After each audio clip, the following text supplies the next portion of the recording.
Hi,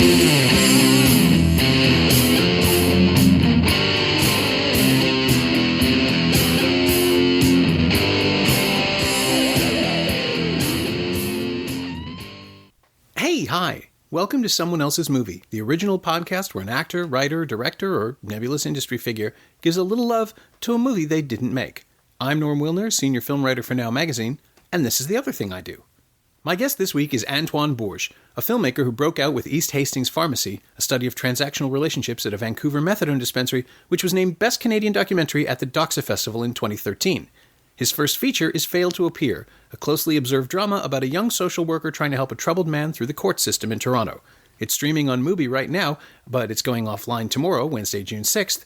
However, if you're in Toronto, it's opening theatrically at the TIFF Bell Lightbox Thursday, June 7th. And it's very much worth your time. Antoine picked La Captive, Chantal Akerman's austere take on Marcel Proust's La Prisonnière. I apologize in advance for my constant mutilation of French things. Starring Stanislas Merard and Sylvie Testude, it's a psychological study of a young man obsessed with control, the young woman upon whom he most desires to exert it, and the unspoken bargain between them. Less beholden to Proust than to Akerman's own filmography, it's a spare, considered almost minimalistic reinterpretation of the text, and one that lines up very well with Antoine's own filmmaking aesthetic. Oh, and Dexter was in the studio with us, and you're probably going to hear him snoring here and there. I'm sorry. Antoine liked having him around, and this is Someone Else's Movie. I just love the film, and I think it had sort of the kind of effect that I like the most that films can have, where it's like I watched it the first time and I like it, but I'm not quite sure why, and I certainly don't rewatch it or even consider rewatching it.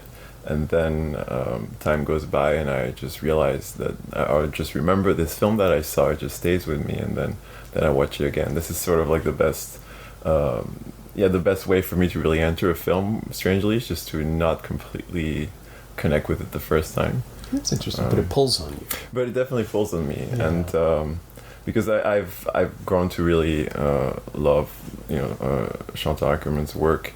But when I saw La Captive, it was the first film I had seen of her. Okay. And I didn't really know about her. I just kind of watched that film, and when I rewatched it, I had seen her sort of like more monumental, like the classic sort of 70s film that she had made, and so obviously I watched it differently. Yeah, I have to admit I came to Akerman late. I don't think I saw her stuff until my mid-20s, and I saw... That's not so late for me. I'm late in film, I feel, so it's okay. No. But how old were you? Well, when I watched La Captive, I was 21, I think. But then when I watched the other films, I must have been like 23 or something like that, yeah. Yeah, my first experience was Genial, I'm sure I'm mispronouncing it on some level. And then I think Genial, and then this. And this was theatrical. This was when it was released. Oh, right, okay. So, so I was already in my early 30s. Right. And I watched it again just the other day in preparation for this, because I hadn't seen it since. And it's amazingly of the moment now. Like, it's a film about male entitlement and right. objectification, and we're not supposed to really empathize with anyone, I don't think. Maybe her, but maybe not. Yeah, well, it's strange, because I think definitely seeing it, like I rewatched it the other day too, just to remember it. But it's strange because for me, I instantly forget the moment. Like even though it's easy when you watch the film and you see his behavior, and it's obviously like something that today is.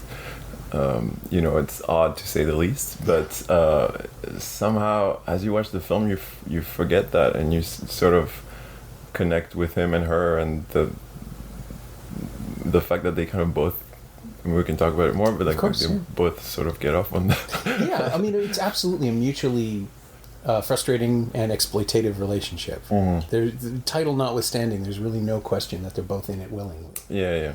Which is just so... I mean, the great thing about cinema, period, the great thing about film is that you can eavesdrop on people. Right. In a way that artificial or documentary in a way that's revelatory and illuminates something about our own experience. But Akerman's approach to this is just to frame them like specimens. So much of it is spent waiting for them to move on each other or speak to each other. There are long stretches of just not so much contemplation as observation. They're like subjects. Yeah. It's an odd... I feel like it's an odd combination of observation and but also complete awareness on every side. Like the actors seem completely overly conscious and aware of their acting, and you're kind of reminded that they're acting all the time, like it is quite stylized. So it's odd to feel like you're also observing something that seems so controlled, but you do, which is also what's kind of fascinating. Well, we're just drawn, I mean, it can't help but be drawn into the narrative because so much of it plays out in relative silence that we're looking closer. And when there's nothing to hear, we start to fill in. You have the instinct to complete the film for yourself while you're watching it, before it reveals everything, before we really know what's going on. And I mean, certainly in Jeanne Dielman, silence and inactivity or stasis is so much of a part of her storytelling. That when I saw this, I thought, oh, obviously it's an extension of it, except that it really isn't, because there's so much more happening here behind people's eyes and in motion, and where they go and what they do is more important than the relationship between them, because that seems ultimately fixed and unchanging. In mutual dependence. No, but I think the one common element for me with Jeanne Dielman in this film and a lot of her films, I think, is the importance of routine and just having this system that helps you cope with life. And this time it's not the system of a house of a stay-at-home mom. It's the system of this couple and just all the roles that they've established. And when that breaks down, then it's tragic. Right into paranoia. Just raging paranoia. And again, that's where I started thinking this. I mean, it's based on a book that predates cinema, if I'm getting the year right. And now we have something that's utterly relevant to the present situation, which is just sad and also somehow true. Like there's a deeper honesty in the ugliness of the behavior here somehow. I mean, it's because she's so sort of willing to engage in this system. I don't completely read it like this even today, but it's maybe I should rethink it. But definitely, I mean, I feel and the scenes that are the most sort of subversive and that would be very subversive if they were made today were actually in the book too, and they're described exactly like that. So it is interesting that it was made so long ago. But I mean, the whole book is very ahead of its time in a way. The way it talks about homosexuality and just dealing with others and people that are different from hiding the fact that you're different from others, basically, and trying to understand others when you really when sometimes it's impossible, the way that he tries to understand her, and it's just kind of it's impossible. She's an unknown. She's from a different gender, and he just cannot get there. And he instead of asking her, right, he immediately fetishizes her. One of the earliest scenes in the film, the first conversation that we really see is the bathtub shower thing, where they are separated, perpetually. And it's a great visual image. And in the book, it was different bedchambers or something, wasn't it? They don't even converse. They don't have. But that image is so striking, and because of the nudity, is also transgressive and instantly. I mean, that's why it's on the cover of the British DVD. It's clearly when I had already seen the film when the disc arrived in the world, but it's like, oh yeah, that makes perfect sense. That's how you sell this movie. Of course. It's such an odd space. As cynically and alluringly as possible. But it is what the film is about. Two people who are absolutely intimate with one another but can't connect.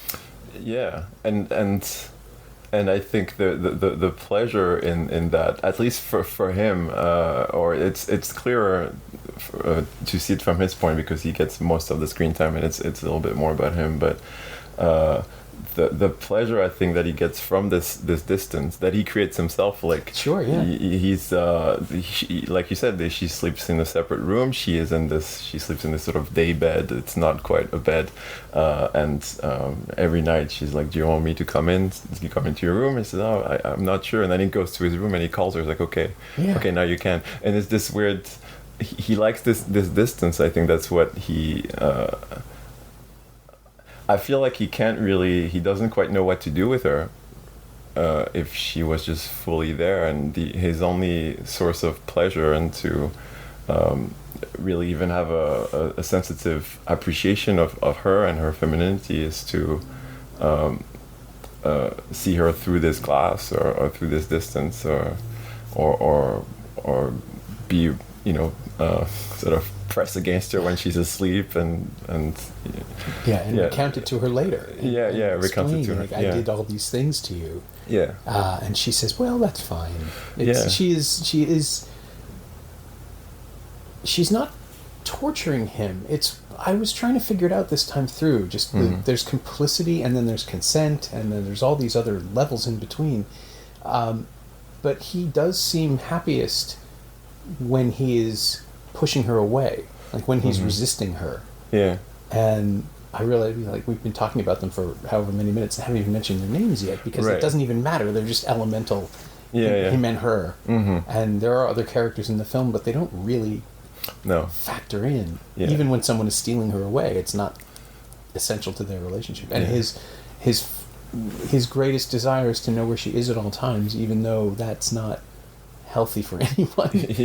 But it works for them. So, I think that he wouldn't like it any other way. I think that he needs her to be sort of impenetrable, and he needs her to sort of try to escape him in some way, to want her. He would not want her if she was completely available and completely transparent. But I think she also gets off on being in a relationship with a person who is like that. She wants him to be like this. When he tells her, like you said, I when you were asleep, I just parted your legs and I looked at you and I smelled you and all this stuff, and she's just like, that's fine. Like, you're silly. Of course it's fine. And this, I mean, right up until the breakup, or his attempt at breaking up, or who knows what he's really trying to do. It really seems like she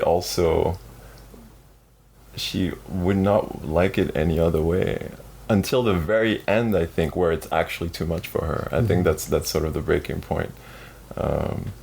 But yeah, him, Simon, her, Ariane.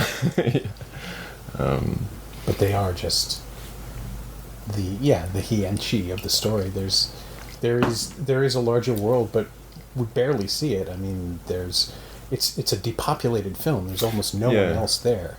Yeah, and even in the city. No, absolutely. And I think that's what really kind of impressed me and really stayed with me the very first time I saw it, because I was actually back. I lived in Paris again around that time, and I watched it there, and I was seeing Paris in a way that looked like clearly like Paris. Like the city was. Like there were actually some like signs of like Place de la Concorde, Place Vendôme, like you recognize it, but at the same time it's completely abstracted. It's an abstract Paris. She chose locations where the color of the stone was kind of the same, and so it has this sort of white kind of pristine quality. And you're right, she kind of evacuates. There's no extra, there's no background, there's no and the abstraction is almost in every element of the film, in the acting, in the way that the sequences follow each other. There's kind of a dreamlike quality to it. And the relationship takes on a sort of dream logic after a while too, because even though they're not responding to one another the way we assume human beings will, they understand it themselves. It's like the logic of something that has been. There are rules they're following that we may not understand, but they get them and they're following them perfectly. Right. Yeah. And I think that's what's so. I apologize. The dog is snoring. Neither of us is snoring. No, Dexter has fallen asleep. That's very soothing, actually. He's never been much for French cinema. But that's I forgot what I was saying. Oh, we were talking about rules. Yeah, but yeah, no, that's what I think was also so moving, or what was kind of stayed with me when I first watched the film, is that I could not understand these characters and what their motivations. And somehow in the last third of the film, when he basically tries to win her back by breaking up with her. So starting from that point of the film, I strangely completely understood both of them, but in a way that was almost sort of magical or transcendent. Like it kind of transcended the sort of description of what was happening. I just kind of understood why she was so passive and why she was reacting to him, and to his decision like this, and why he wanted to break up, but still like physically accompany her everywhere after, until he was like, okay, actually let's stay together. Like I completely, these are, there's something very, in a way, very simple about like very childish about the way they behave that I completely connected with at that point. It also explains to me, I think, the childishness of it is you've hit it.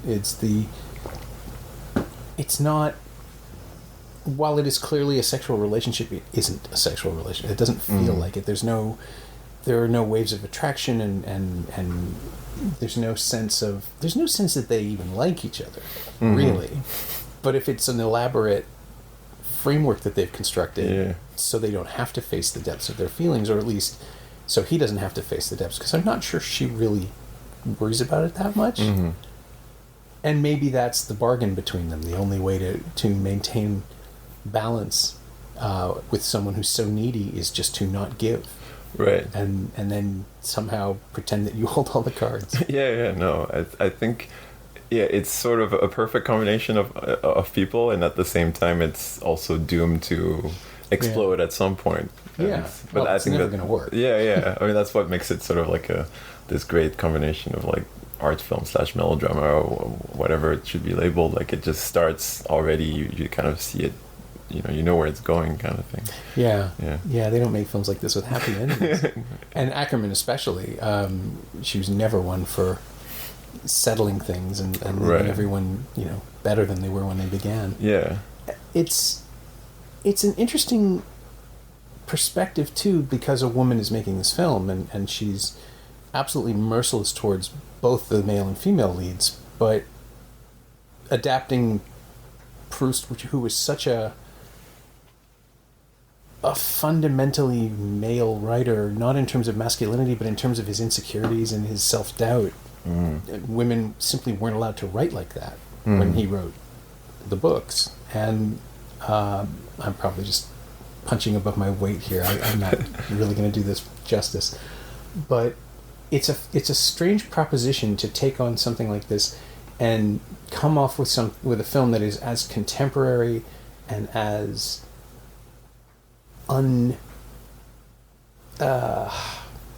inartful is the wrong word, but unself-conscious in its depiction of. It's just simply a straight adaptation of the narrative. We're allowed to figure out the themes, we're allowed to lay in the rest of it. And then I look at something like Raoul Ruiz's Time Regained. It's just, he was trying so hard to replicate the artistic thrust of reading Proust, and Akerman just makes it hers and doesn't care. She does more justice to it, I think, that way, by simply recounting it. Yeah, well, because I think what's amazing about Proust is that it is like his impulse, his obsession is to kind of exhaust or go to the bottom of everything he describes, everything he tries to explore, and whether it's an object or a relationship or a man or the way someone laughs at a joke, like he will just write as much as he can until he's sort of exhausted it. It's almost like this weird obsession, but he's so good at it that it's very pleasant. I think that I think you're right, where she makes a good choice is to understand that she's dealing with cinema, and that's not what cinema does. Like cinema, if anything, it takes pleasure in precisely the opposite, in the opacity, the opaqueness of real life, of the way things sort of, the way you cannot quite penetrate people, and you can't really read and understand people. And it's such an interesting companion piece to the book, because you're right, they do completely different things. Mm-hmm. She gives you sort of the negative of the book. It's and they reach the same end very effectively, but not in any similar way. Right. You're just left alone with your thoughts here instead of being carried along by the prose. Yeah, definitely. The it's interesting because the ending. Well, I don't know if I should spoil this or not. I mean, are we assuming that people have seen it? Yeah, so, I mean, you can be. Well, it's up to you. You can be as vague as you like, or you can be as direct as you like. No, but I was gonna say. Well, I don't know if I can talk about this now. But yeah, no, there's elements of the end of the film that are. I mean, the end of the film is not like the end of the book, but it's like it's close to the end of what inspired the true story that inspired the book, what happened to Proust, which I only found out very recently when we discussed doing this. I was like, well, I'll look a little bit more into it. And so I'm not going to spoil it, but one difference with the book that I think is interesting is that she's really I think the film really focuses on this idea that this fusion between a man and a woman in a couple is impossible, and what better way to look at this than to observe a man who is obsessively trying to completely know everything about this woman, and this woman whose sort of motto is precisely to have this distance. The book, I think. In the book, she has the character of Ariane Albertine in the book has other facets where he actually, at many points in the book, grows tired of her, which in the film you don't really see. He's constantly obsessed with her. He sees other women that he finds more attractive, and he wonders whether should I leave her, should I not leave her. And when he breaks up with her in the book, it's actually because he's tired of her, and she tells him a story about or she mentions like knowing this person who is this other woman who he knows is in his circle to be a woman who loves women, and instantly he becomes jealous, and he's like, okay, forget it, let's not break up, let's stay together. And I think the theme in Proust is not, it is about this fusion, this impossibility of fusion, but I think it's also this idea that is there love? Is it possible to love? Is love just a form of jealousy? Basically, is there anything else but jealousy in love? Here it's just more about sort of the sickness that jealousy is, and just following this man just. The film is about being consumed. Yeah, exactly. And how it expresses itself once she is off with a woman, mm-hmm. he becomes obsessed with finding out how that works. Yeah, and it's incredibly naive and again pre-sexual, childish. He's not fully comprehending things. He badgers a gay couple that he meets, two women, and asks how it works. Literally, how does that go? Yeah, and it's fascinating because it reveals his limitations in a way that is clearly unconscious. Mm-hmm. I mean, Akerman is aware of it, but he has no idea what he's doing by asking these questions. It's fascinating because it's the most honest expression of himself we've seen, and it's simply that he is completely at sea. He doesn't know how to navigate the world. He can't. I mean, obviously now the answer is just look it up on the internet, but in the setting of the film, the only option he has is to go find two women sitting together and go through those questions like, do you kiss? Do you love each other? Are you in a relationship? How does that work? Yeah, and it's amazing. It's like watching a 6-year-old try to navigate a shopping mall. He's just completely out to lunch. And it's his. And it's his stubbornness that is so childish to me too, because he will never stop, and it's this unknown sexuality that to some extent, I mean, I can't say I could find the answer. I mean, the technical answer, sure, of course, but the true feeling is just completely unattainable for me as a man, and I can deal with that, and but maybe I can deal with that because I choose to live a little bit detached from the things that truly matter, and a film that is so romantic and that follows someone who is so obsessed with this woman kind of reminds you that, like, no, you don't understand this, but like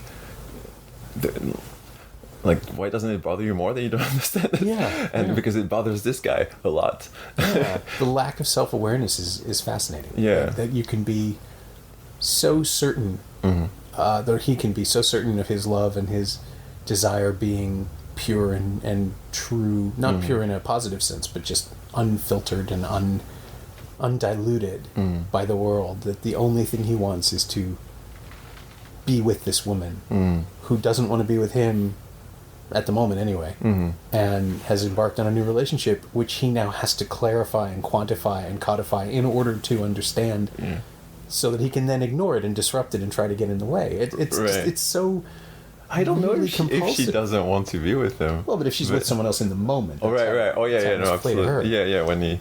Yeah. To him, too. No, that's true. Yeah, and what you said about the questioning, the interrogating of this woman, that's something that I also only noticed when I rewatched it, is how much it looks like it feels so much like a detective film in a way. Just for the beginning with the car chase and like just following her. The music also kind of the sort of has this like Hitchcockian quality where he's just kind of like following her, interrogating these women. And there's so many elements of I mean, some of the shots look like a noir film with the long shadows and everything, but he's like a detective of feelings, like he's trying to find out this answer that is ultimately like what do you guys feel like? He's looking for his own motivation, he's looking for hers and theirs and everyone's, and he can't, and when he's given the answers he can't understand them. So it's funny, this time through I was thinking about Cachet. Right. And Haneke and his choices in Paris to shoot similar anonymous angles, but angles that feel like surveillance. And here we're watching someone surveil someone else. And do, a reasonably bad job of it, because he loses her a few times. And the whole thing is about him being unable to capture her or the essence of her. And even when she clearly has surrendered herself to him in the first movement of the film, they've already established that, and he still doesn't know what to do with it. It's, I think he's an extremist. And so in the beginning when she does that, I think the first moment when things start to crack a little bit is when she tells him they get into bed that first night, and she says something like, "Oh yeah," and then I went to the pool today, and he just kind of stops, like they were about to embrace, and he says, "Oh wait, I didn't know you went to the pool today." And then so already the routine, or like every kind of expectation is like, "Oh no, that's not what I thought was going to happen." And it's fascinating that like something so small like this, because it's so delicate, it's so small, and it starts to break his whole plan. Like he's all about control, like he like something kind of went out of this control. But strangely, that's why I think the film is so interesting. That strangely, that's also why he stays with her. He wouldn't stay with her if she didn't have this little there's a hint of maybe a betrayal. He'd be bored. If he knew she was faithful. It's the drive to make sure she's faithful that keeps him going. But the film functions almost entirely as a metaphor for every relationship ever in the world. If you watch it strictly for its plot, you can't relate to it at all. I mean, that's what's so interesting about it to me, is that it is, as you say, it's a sort of film that is almost off-putting at the beginning. Because why would I even want to spend 2 hours with these people? They seem awful. But the more I spend with them, the more I'm drawn in. It's weird. It's a very cerebral film, and at the same time it's very reptilian. It's both. It's very, very good. It operates at such a high level, and then at such like very base, like id level, and it sort of catches you off guard, or like that's how I felt it the first time. Like I said before, really catches you off guard. But I think I think that's what I love also about the acting in the film and the type of performances that the especially the two main characters, because there is it's all about precision, and it's all about delivering lines in a way that is very is the opposite of Proust in a way. It's very, there's not that much, they don't say that much, but it's very rehearsed and very staged, and it does not feel natural at all. I'm not sure how well that reads in a foreign language, but I'm pretty sure it probably reads also a little bit stilted. But then the actors find, these two actors at least find a way to, they find this kind of crack within the rules and the rigidity of what they have to do, and they infuse a lot of life. Mm-hmm. But it's like this precision allows for a certain freedom. Like the freedom comes from the rules, basically. Yeah. And what I found interesting again watching it again is that when you see a secondary character, the actress who plays André, she doesn't do a terrible job, but I think you can. That's where I could see how difficult I think it is to perform this way, and how good these two actors are, because I could see in some scenes that she doesn't quite pull off this sort of combination. She manages the sort of theatricality, but she doesn't. I felt personally that I couldn't sense the amount of life where I could on one end be like I'm watching a performance, and on the other being like I'm watching a real person, like, which is really amazing when you watch these two actors.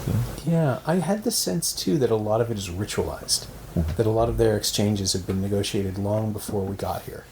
Yeah, and they're not going through the motions exactly, but they are fulfilling a purpose with every conversation. And shall I come to your bed? No, that sort of thing. They know where they're going, and they know that this is all agreed upon. And it's almost like we're just arriving 6 repetitions in. Yeah, the loop has been going on long before we got there. Yeah, and it's so strange that the film can create a situation where that is not only the logical assumption, but the only valid one, because otherwise, why are they doing anything? Right? There must be a reason. We need to have a reason as an audience to be watching them, and so we impose that, or I impose that particular explanation because it's the only thing that makes sense to me. Yeah, I mean, I think that's so right. Like it is satisfying to me too, because in my own films, I'm always interested in protocols and people following kind of rules and the way systems work, and that's definitely something that really drew me in the film. But I'd never quite really noticed it until I rewatched it a couple of days ago. But there's something about this system they have together that it's a game that they sort of both agree to play. And something I noticed is that the moment he breaks up with her and he sits down on her sort of daybed and says, okay, I think we need to be separate, he instantly changes from vous, which he uses throughout the film, the sort of vouvoiement, more formal, which is again this kind of eroticized distance that I think he probably kind of revels in. And then he starts saying tu. It's like, okay, I think it's over, and instantly she turns to tu also, and it's like, okay, so what's going on here? It's almost like they're not like, they don't switch to complete naturalism. It's still this sort of stylized acting, but it's definitely more fluid. Well, they've broken character. They've broken character completely, and later on when she's in the car, she's actually driving at one point, which he's always the one who drives, and then she drives, and she also expresses like, okay, please just leave me be, or so she says something like that. That is, again, feels like, oh, this is commentary outside of the game. Like, okay, just like, it's a violation of the contract. Exactly. Yeah. Finally, for the first time, they seem to be saying what they mean and meaning what they say. Yeah, no, absolutely, and they in fact they really articulate the themes of the film. He says, "I want to know everything about you. I want to know what you think," and she's like, "But if that's precisely what doesn't. If I knew everything about you, I wouldn't love you anymore. I need this sort of distance." But the truth is, I think he actually does not want that, because if he had that, he would leave her. He wants the mystery too, but it's sort of he's not completely aware of what he wants. He's kind of wandering around aimlessly sometimes. And even the choice of actor. I was talking about that earlier. This guy Stanislas Mérard. To me, is such a perfect choice for this type of character, because he seems. It's impossible to know what's on his mind. Yeah, he's unreadable. He's not a limited actor, but he just holds himself in such a way that he can't be read. He's I'm repeating myself, but he is just not. There are no indications. There's no sense of what his real desires are. He's so still, and so he could be furious and holding himself together, or he could simply be empty of affect and just not moving. Yeah, it's impossible to tell. Yeah, he's like a ghost or a vampire or something. He just kind of roams around. Even when he's in the water at the very end, you can't tell if he's swimming angrily or just because the current is strong. Yeah, there's no way to know. No, that's true. But I think that's why the film for me is so beautiful, and that again it creates this sort of abstraction where, like, her character and her actions and her dialogue is impenetrable. We don't actually know what does she want, why is she in this relationship, but the actor herself, she's more contemporary than anyone else in the way she talks. We kind of understand her as there's something more natural about her. She's very concrete. He's completely ethereal, but his actions are supposed to be completely clear. So they're both abstract in different ways. One is just the actor himself is completely unreadable, and it's just her character, and so together they just kind of stay with you, but it's always like, why? Like you keep asking, like, what? Do they love each other? Like, what do they want? You know? Yeah. Well, and you've worked with, in Fail to Appear, you've worked with an actor, Dara Campbell, who I find equally mystifying and I'm sure that I've accidentally insulted her by describing this at least once. I know I have. She was in the room. In O Brazen Age, she does this thing. She has the amazing ability to level out her voice almost completely, and yet still be completely open as to what it means, what her emotions and intentions are. I find that absolutely fascinating. I saw her do a live read of Reservoir Dogs a few years back. Oh, I saw that. You were there? I was there. Yeah, well, she played Mr. Orange, the Tim Roth character, and until Orange was revealed, she was absolutely soft-spoken, monotone, calm. And then as soon as the secret was out, she just popped 3 gears forward into life all of a sudden. Yeah. And actors who can do that are remarkable because, at least to me, I find them absolutely hypnotic because I just want to see them. I want to see more of what they're doing and try to understand what the trick is, but there probably isn't one. It's just how she does it. Yeah. But her measuredness, and it did, when you selected La Captive, I thought, oh yeah, that makes sense. There's a continuity there. There's a continuum. Oh, for sure, yeah. And I think, Dara is extremely skilled at that. She combines, and I think it relates to what I was talking about earlier. This combination of naturalism and of control, where she combines these two things, and I think that it's interesting because she won't. Unless she feels it, she won't really. She won't do a take, or she'll do it obviously, but she'll want to do it again. But in a way that I haven't quite seen with other actors. There's something that's very sort of. There's a desire to project with actors in general, and to really show an emotion, and to just really kind of give you what they think you want, and to make it completely transparent. That she doesn't have. She doesn't feel that desire, and I think what she feels is, I don't really know what she feels, but she definitely kind of makes things more interesting for me, at least, and more complex by containing things a little bit, but without without removing the emotion. It's hard to describe. I mean, yeah, but when you see it, it's electric. It really is thrilling, and it happens in La Captive on both sides.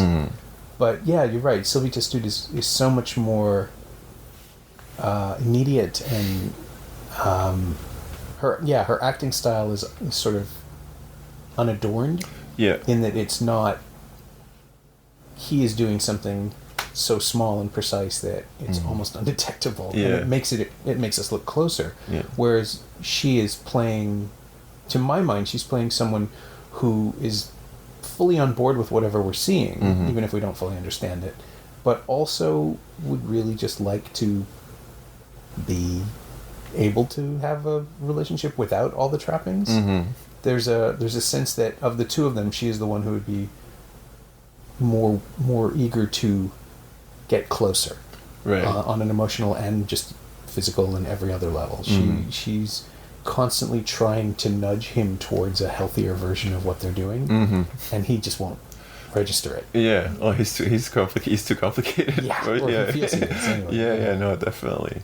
And but her strength is also that she makes this thing look normal in a way, because that's what also when you watch this film, I mean, after 10 minutes, for me at least, I as absurd and as coded as this relationship is, I kind of get it, but I think I mainly get it because of her, because the way she reacts makes it look completely normal. Right, like, yeah, of course, yeah, I'll come to your bed if you want. No, like there's something about her. He's just. He's sort of in a state of perpetual hypnosis or something. He's a little bit more other in a way than she is. Yeah. Which again, I suppose, could make him more attractive. Yeah. No. If he's a mystery that she's trying to unlock. Yeah. Just as much as we are. Yeah, I think so. I mean, it's strange because so towards the end when they sort of get outside of this game, and then he tries to go back in. I think maybe he tries to do it too soon or too fast or something, and that's when I think you really completely connect with her, because she's just kind of suffocating there in this hotel room, and he's like, we'll go on a trip in Venice, and maybe, and he even suggests to bring her friend who is possibly her lover, and this weird question also of like, does he know that they're possibly lovers? I mean, he clearly heard her say her name while she was climaxing with it, but he suggests, okay, we'll bring her, kind of knowing that this is kind of maybe what she would rather have. He's just trying to be cool. Yeah. He's just trying to show her it's all right. And I think that kind of throws her off, and she's just like, I need to take a swim. yeah. I mean, and that is the moment, right? It's like, okay, you don't know what you're doing. This isn't healthy. That when she decides that she's out. Yeah. And then she disappears. Yeah. And she's simply gone because we're still locked into his perspective. Oh, totally. So something I had not seen or I'd not paid attention to until I rewatched it recently is that when he swims to find her, he does find her. I don't know if you remember. And she pushes him away. And then it cuts. That's right. Oh my God, that's right. But I completely forgot it, because you almost feel like the film would be perfect if she swam and didn't find her. I guess now I've revealed the ending. But it's almost more interesting because he swims to her and she says no, but it's not clear that she wants to die. It's just clear that she doesn't want him to take her again. God, I blocked that out completely just because it's a better ending if she's gone. Oh, you think so? Yeah. Yeah, Well, it's starker, right? I mean, it's more representational of his... Or it's a better representation of his state of mind if she's completely gone. Yeah. I mean, it also... We kind of get that she's pushing him away without seeing her pushing him away in the water, maybe. No, that's true. Yeah. It's still kind of hopeful, though, if she gets away and gets her own life somewhere else. Just one beach down. She's having a perfectly normal world. And he's trapped with himself. I feel like she'll have to find another one like him, and he'll try to find another one like her. That's the problem. I think it will be never ending. And that's an appropriate ending for Akerman too. Right. You know, people don't change, people don't grow. They're stuck with themselves. No, absolutely. Yeah, it's always fun. But that does bring us to the final question of the podcast, which is there anything specific in La Captive that you've used or borrowed or incorporated into your own work? I think in general about Akerman films, I think something I mentioned earlier, this using cinema as a way to not trying to go necessarily underneath people's intentions or psychologies, but to sort of observe and to try to be faced with the visible world and all of its mystery and all of the things that we don't understand. I think that's what I take from her films, or at least that I can see in what I do. I can sort of see where that influence comes from. Definitely this way of framing and of looking at things and looking at the world and allowing actors or performers to keep this mystery and an element of unknown. Yeah. I find your work a little more hopeful than hers. Right. I was going to say... Thank you. Yes, well, she tends towards the despair. Yeah. And perhaps understandably, given her life, but it's the work of someone who is constantly disappointed by people. And I always feel like she's hoping for the best for her characters, but it never gets there. And people solve their problems in her films with radical solutions, and we're always watching the ends of relationships or the ends of stasis and people breaking free, sometimes with violence, sometimes simply by leaving. But it's about La Captive is very much about someone reaching the end of his tether, and then a woman completely detaching herself because of his disintegration. And I think they're both justified, she more than him, but it's still kind of not a hopeful ending because we're stuck with the character who can never change. Right. Your work is a little bit more hopeful, a little brighter. Yeah, I mean, I think I say thank you. Not, but I mean, I love her work, and I love the fact that it is the way you've described it. It's just that I feel that way about my films, and I've often noticed that the reaction is not always what your reaction. That people can find it a bit more bleak. But I mean, in my new film, Fail to Appear, or even in the other films, I don't. I certainly don't see things ending for any characters or things kind of doomed in any way. I feel like even when I portray someone who is alone or goes about his routine, it could perhaps read a bit sad or bleak, but I personally enjoy being alone, and I enjoy doing my things and doing my routine, and so showing someone that does that, to me at least, is not showing something that is sad or there's I think there's a common thread.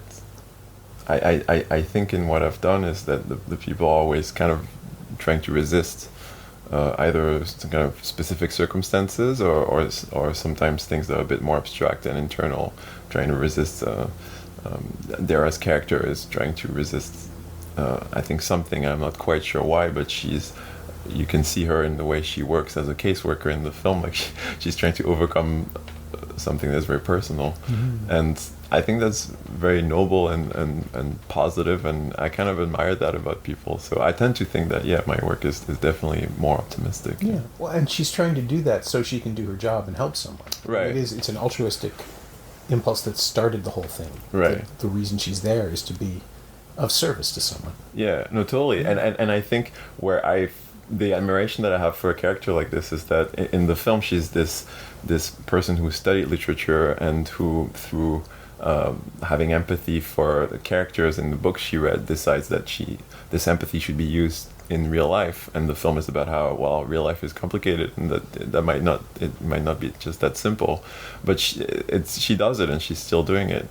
I think a character like Simon in the film, like when he can only he doesn't actually want to enter real life in a way. It's only through his head. Intellectually, that's the only way he can get this pleasure, and he's not seeking anything else. Yeah. I think even from the very first scene, he's playing this Super 8 film, and this is his moment of just, that's the only moment he smiles, I think, in the film, because he has the control over the footage. He can stop it and he can play it again, and it's not a real person, it's an image. Or when she's asleep is also the only other time when he can interact with her. So this thing where just not being able to deal with the real, and that I feel like, my films talk about something a bit different that involves the real, and so it's a bit more complicated, but also a bit less sad, I think. Yeah, which is, I mean, it's a net positive for everyone in real life. Yeah. I mean, hopefully for her. I mean, it's a struggle for everyone to be in that space. I mean, I tend to be a little bit in my world, so I think that's also why I make these kind of films. My thanks to Antoine Bourges, whose first feature, Fail to Appear, is streaming on Mubi right now, but only until tomorrow, Wednesday, June 6th, and opening in Toronto Thursday, June 7th for a week's run at the TIFF Bell Lightbox. See it if you can. It's a very precise, very simple film that builds a surprising power in its accumulation of details, and Dara Campbell and Nathan Roeder are very, very good in it. Antoine is not on Twitter, but you can keep an eye on Fail to Appear by following the MDFF account. MDFF, all one word. And as for La Captive, that might be even harder to keep track of. The North American DVD is currently out of print, although you can find it used on Amazon.com, and while the film is part of Fandor's streaming library, it's not currently available. Hopefully that means Criterion is working on a special edition. That'd be a good idea. As always, you can find me on Twitter at Norm Wilner, and elsewhere on the internet at nowtoronto.com. You can also find this podcast on Twitter at Semcast, SEMcast, and on the web at someoneelsesmovie.com. If you feel like leaving a review on iTunes or Apple Podcasts, that would be greatly appreciated. Every little bit helps, it truly does. Thanks for your support, and thanks for listening.